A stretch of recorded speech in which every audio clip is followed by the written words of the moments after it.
Hi, this is Shade Ferre with TaxSaleSupport.com. I'm here with Stephen Swenson, and this is one of our uh, tax sale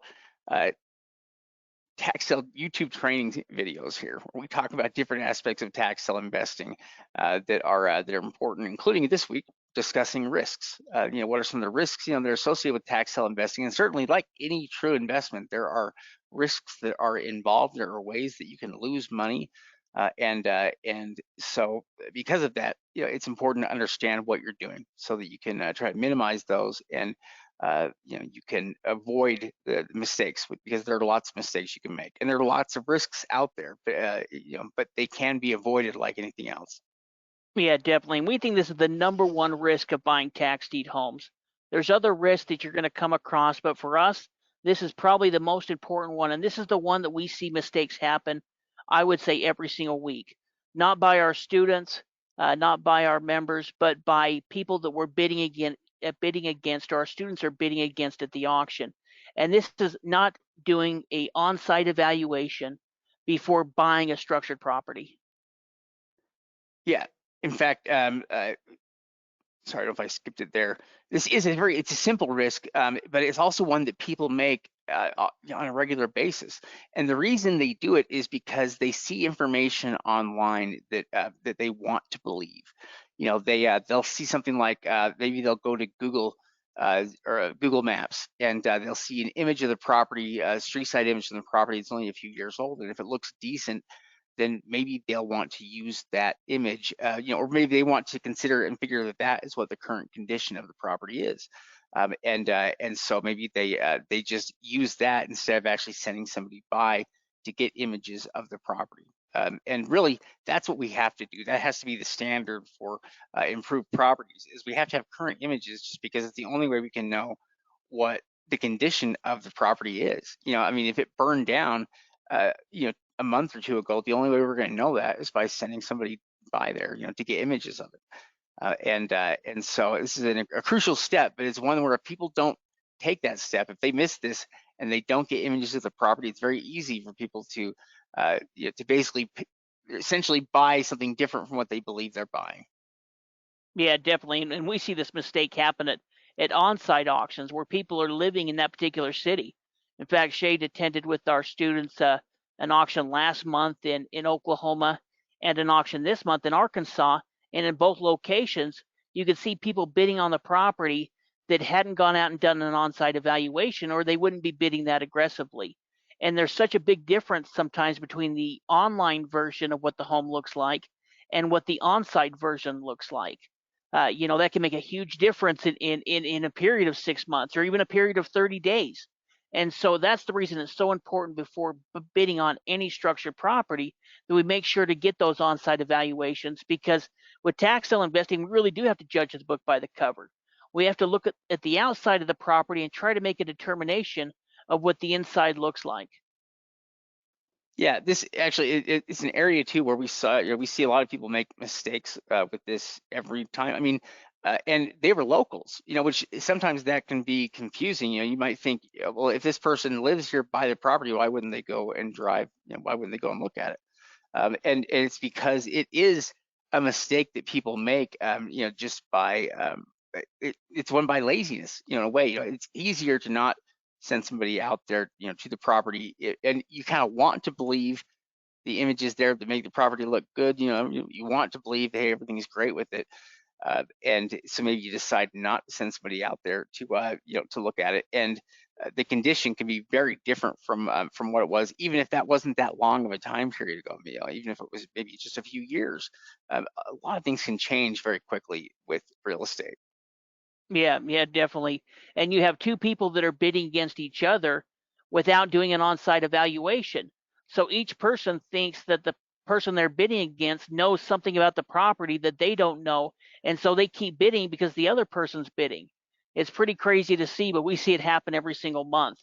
Here's a property I just pulled out to a lot of these different examples, but this is a property with in an auction that we attended last month. You can see the Google Street View was from 2024. You can see the cars in the driveway, so it looks like it's currently occupied. the front yard has the grass is a little a little overgrown, but it's not too bad. It looks like it's being lived in. The windows seem secure. Everything on the property looks like, yes, it's not in great condition, but it's in livable condition. Yeah, yeah. I don't see anything, at least on it, that would be too glaring or obvious here, that would make it not usable at this point. Um, at least from what we can see there, it does look like it was currently being lived in there, or it was, at that time in April of 2024. Yeah, exactly. And this is the photo that was taken this year, about a year later. And so within a year period of time, we can see all of the overgrowth that's come up. We can see that all of the windows have been boarded up. That's going to be a big concern.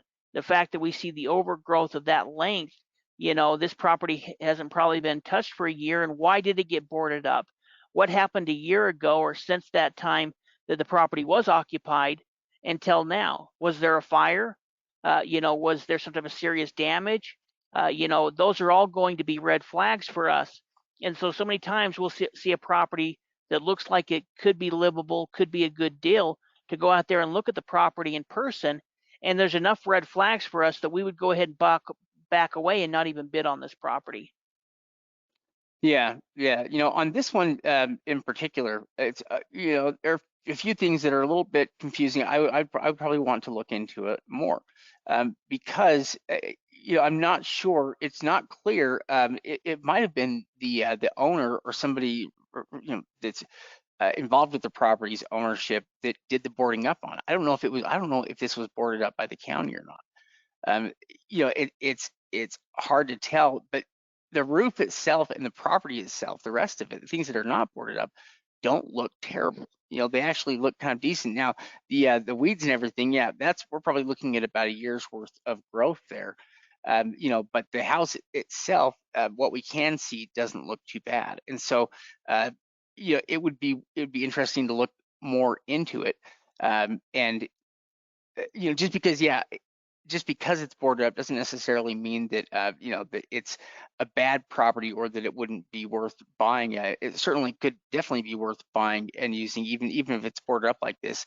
The boarding up could be and end up being a good thing. It could be something that's just keeping it secure and making sure that nobody gets inside.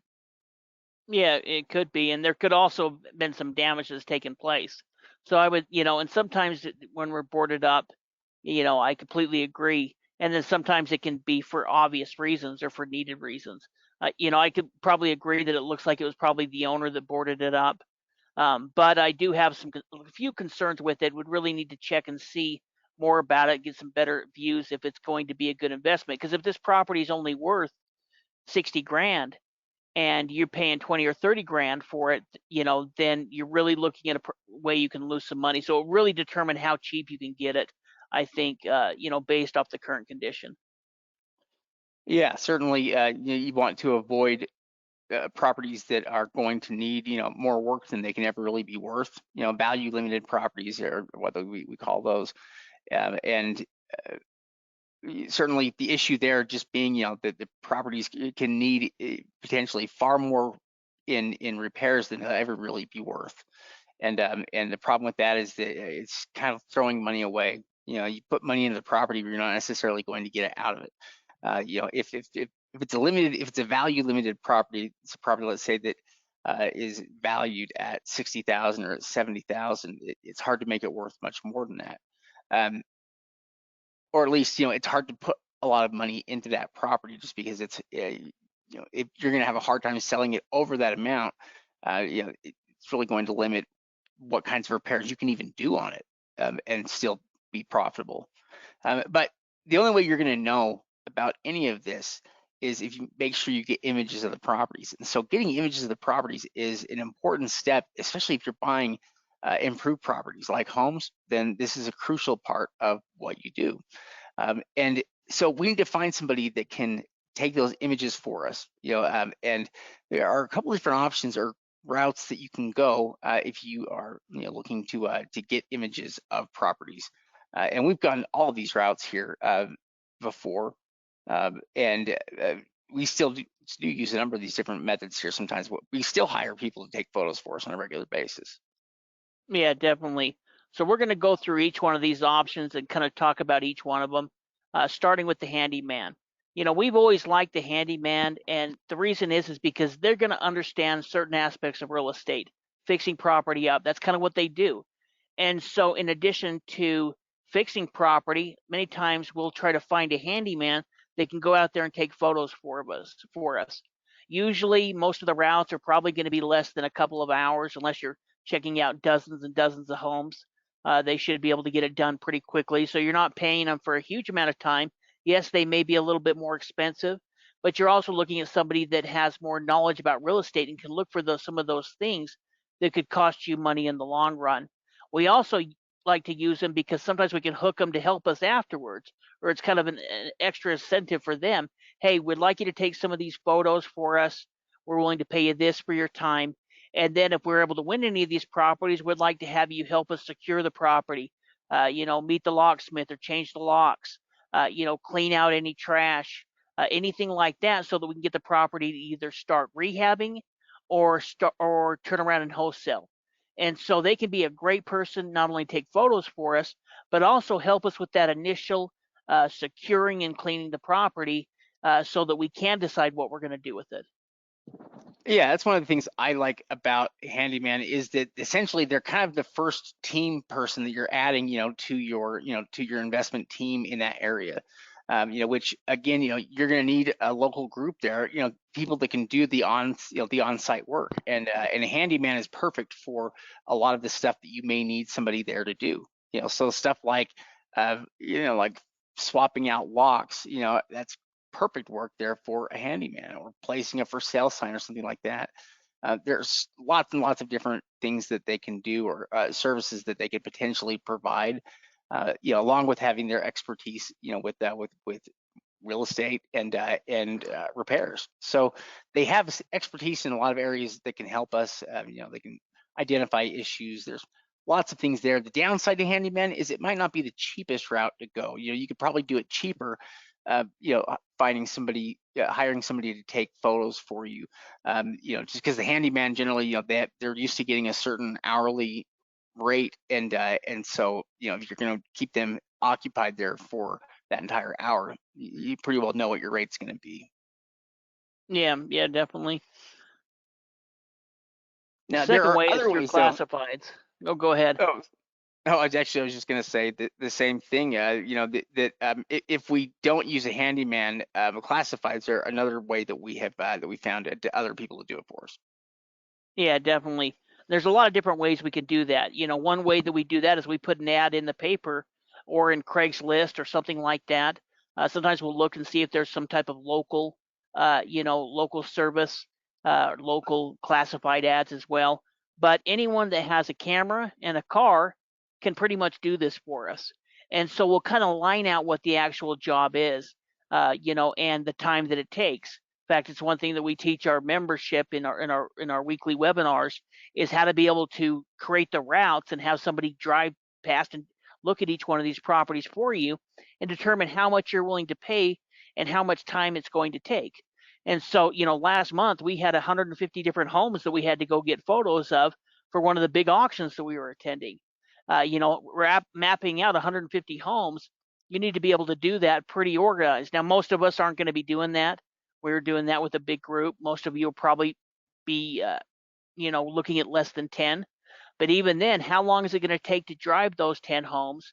And how much are we willing to pay for the time that it's going to take, and take into consideration things like the gas money or any expense that may be needed?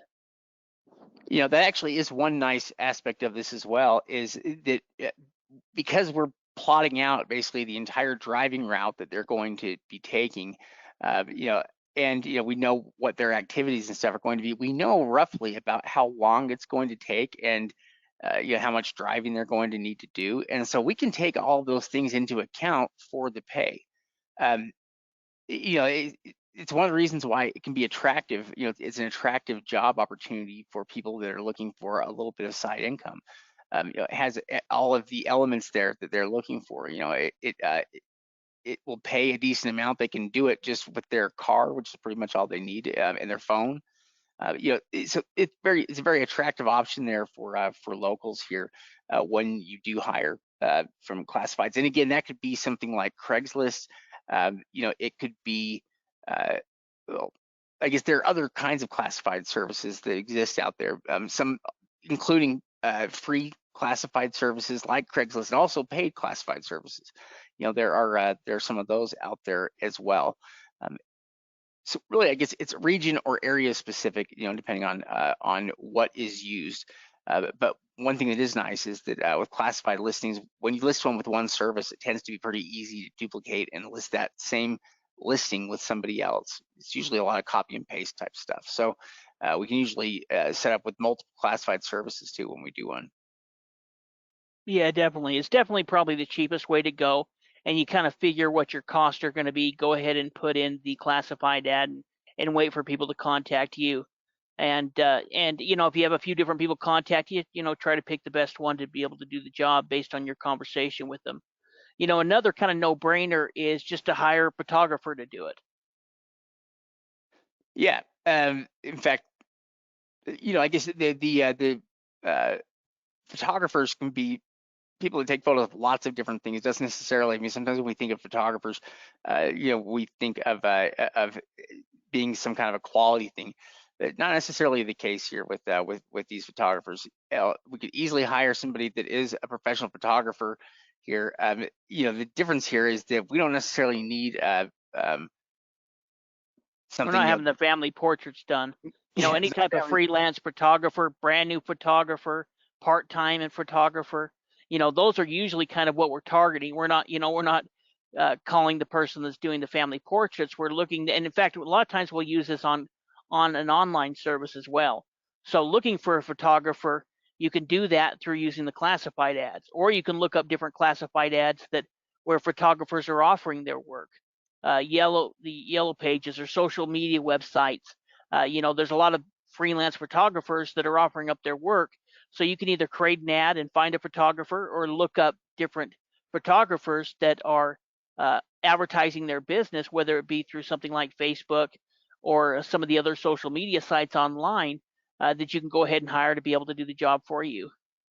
Yeah, we also live in an era right now of side hustles, side little projects and things that people can do, to make money with just their phone, and because of that, there are more and more opportunities that are opening up. More businesses are starting, including services for getting photos or images taken of real estate, lots of things. An example of that would be a service called Proxy Pics, which is a service that you can pay to get images or photos taken of anything essentially. It is a service that's available, and it's one that we have used before, and you can do it successfully. Of course, I think we've used it unsuccessfully as well. If you're not careful about specifying exactly what you need, you can get pictures that are really as useful as no information at all. So that's something you have to be careful of with photos, is making sure that you're providing enough directions that the person you're getting images will provide images that can actually help you. Yeah, I think that's a big point. There's different options like Proxy Pics, and there's some other ones out there. I know that we have a few more listed on our website. Proxy Pics is probably the biggest one. But there's other kind of companies out there that can go ahead and do it for you through kind of a crowdsourcing option to hire different people. And so that's always an option as well. But Shade brought up the most important part, and that's really educating your photographer, or educating the person that's going to be doing it for you, whether that be a handyman, or even just somebody you hire from Craigslist. It's important to tell them exactly what you need. In fact, we'll many times give them a bonus if they do a good job. So here's what we'll pay you. We'll give you this additional bonus if you make sure to get photos of the sides, photo of the front. We want between 4 to 6 photos from different angles so that we can really get a good evaluation of the property, and we're willing to pay you a little extra to be able to do that. Because like Shade said, you can go ahead, and sometimes we've got back one photo and it's really not even that high of a quality one, and it doesn't really give us the enough information to make a good determination. So we've got to send somebody out there again if we want photos taken. In fact, this is something that we'll teach our students and our members on how to do, is how to really educate the buyer, educate the photographer in what they need to do to be able to take good photos for you. Yeah, it's going to be difficult for them to do it correctly if they don't really understand what it is that you need or what you're trying to determine or evaluate. And so it does help, if you can explain it to to the photographer, the person taking the photos, because understanding that certainly will help them, understand the types of images and things that you may need. But we also try to encourage them to take images of problems that they see with the property. If there's damage, with the property, or if there are obvious repairs that are needed, those are things that we want them to get images of, and that they can focus on. Those things are all very helpful and good ways to to learn things about the property. If you're going to send somebody by the property to take photos, let's make sure we get good images of problems, if there are problems that exist. But yeah, educating the photographer. A lot of times, we send them. We've got different PDFs that we send them, but we've got to have, we have to have images that show us, at least we need to be able to see what the condition of the roof and of the foundation, and all your primary walls. And I mean, we need to be able to look at all of that stuff. The more the information we have, the better off we always are when it comes to trying to make decisions on this. The lack of information is never really helpful there to us all. So the more information they can provide, the better. And the way they do that is by taking good photos. If they take good photos, we can make good investment decisions. Yeah, definitely. And every property is going to be a little bit different on how good the photos can be. Sometimes they're a little bit harder than other locations, but we want to do the very best. We want to get the very best photos we can, and we need to be able to see things like the roof, see things like the windows, and look for any type of damage that may determine if we're going to bid on that property or not. So it really is important to have an on-site evaluation. Please don't just trust the online information. If you do anything or in the future and you take that one lesson from here, it's going to be hugely beneficial, because it's a mistake that we see happen, as I said, almost probably every single week. And it's kind of sad to see that these people are buying property and they think that it's a certain condition, and when they get out there and view it, they're going to find out that it's not in the condition that they want, and in many cases they're going to lose money. So don't think that just because it's a tax sale you're going to make money. If you don't bid right and you don't do the due diligence, you actually have a good chance of losing money. Yeah, I would say that's probably one of the more shocking things about the tax sale when you attend it. Once you actually, if you know what you're doing, it's realizing just what percentage of people probably are actually losing money because they're making bad choices. And it's a high percentage. And the reason why they're doing it is because they don't know what they're doing. And uh, they're basically hoping that they are copying or doing the same thing that somebody else is, but that's not usually the case. So yeah, it's easy to make mistakes with this. It's also relatively simple or easy to get good deals on properties if you know what to look for. And so it's and the way you're going to do that is also by getting good images of the properties. That's one thing, is we never buy the property if we can't get images of it. So on any of those, if we don't have images, we simply don't have enough information in order to even be able to make a decision. That's how you also avoid making mistakes, is by having rules like that you stick to. If you don't have images of the property, then you can't make good bidding decisions on it. Therefore, you don't bid. Simple enough thing, but it's something that costs a lot of people a lot of money. Yeah, definitely. If you like what we do, please go ahead and subscribe, ask us any questions in the comments. And if you want some additional training, the best place to be able to get that is through our membership program at taxsalesupport.com. That's going to give you access to our auction list, our over-the-counter list, all of our online auctions, our land bank list, all of our weekly webinars, our training videos, our programs and PDFs. So it really is the best value in education. We've got monthly options. We've got a yearly option that'll save you a ton of money. So if you'd like to get started, that's going to be the best place, and it's going to give you the knowledge so that you don't go out there and make the mistakes like we're talking about today. Yeah, yeah, just like anything else, you need to educate yourself so that you understand. And this is probably the best, the most cost-effective way to do that. So thanks for your time. Yeah, like Steve said, be sure to hit that thumbs up button if you like the video. Yeah, appreciate it.